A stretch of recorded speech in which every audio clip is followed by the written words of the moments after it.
Finansų maklerio įmonės Finhill kalbins bendrovės Grigiškės generalinį direktorių Gintautą Pangonį dėl bendrovės skelbtų veiklos rezultatų.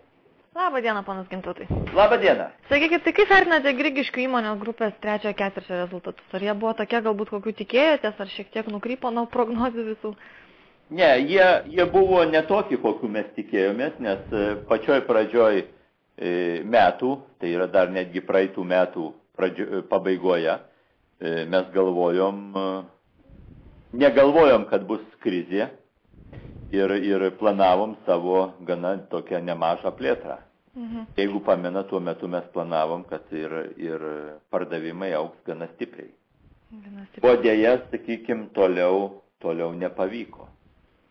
Bet prie dabartinių neplanuotų rezultatų ir neplanuotų žaliavų, medžiagų ir kitų kilimo, aš skaityčiau, kad rezultatas yra toks 5 balų sistemoje toks trejetukas mažas.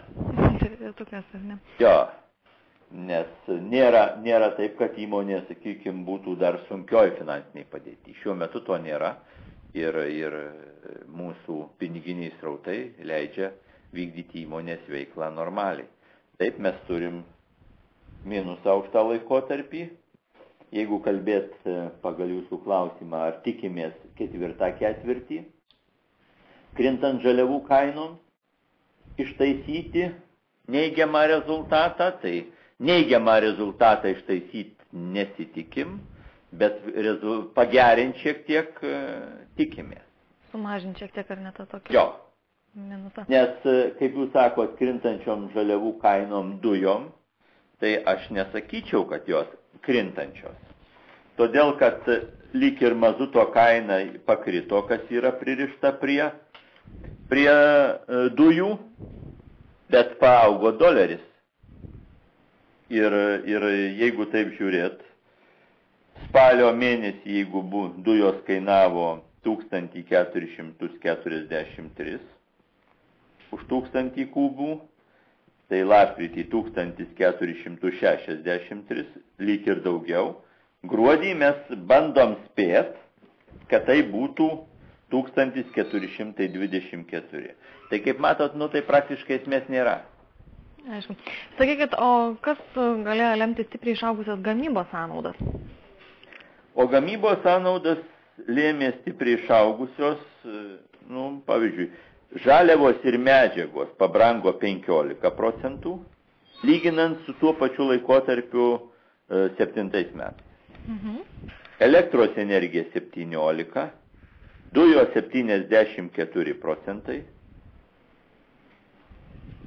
Tai, įsivaizduokim, kad užlyginant su tuo praeitų pačiu laikotarpiu, mes už dujas sumokėjom 9,3 milijono daugiau negu planavom. Tai yra didelis skirtumas. Na taip, iš tikrųjų. Žiūrint į finansinę ataskaitą, pastebima, kad ilgalaikės paskolos per pirmus šių metų 9 mėnesius yra išaugusios beveik 2 kartus, lyginant su laikotarpiu prieš metus. Galbūt galėtume pasakyti, kas nulėmė tokį lėšų poreikį didžiulį, ar vėlgi čia bus sietumėm?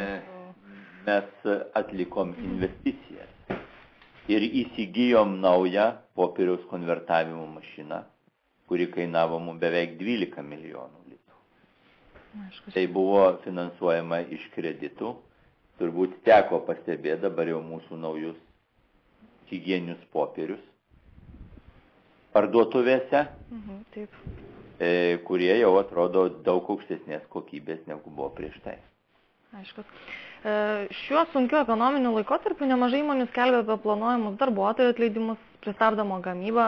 Sakykit, ar nebuvo jūsų bendroviai kažkokių tokių planų arba galbūt pasvarstymo ateities, kaip sakoma, susiveržti diržus ir kažką tai tokio? Taip, darbuotojų per tą laikotarpį sumažėjo ir gana stipriai. Jeigu šių metų pradžioje įmonė dirbo 724 darbuotojai, aš kalbu apie Grigiškės. Taip. Tai už trečio ketvirčio pabaigoje mes turėjom 652 darbuotojus.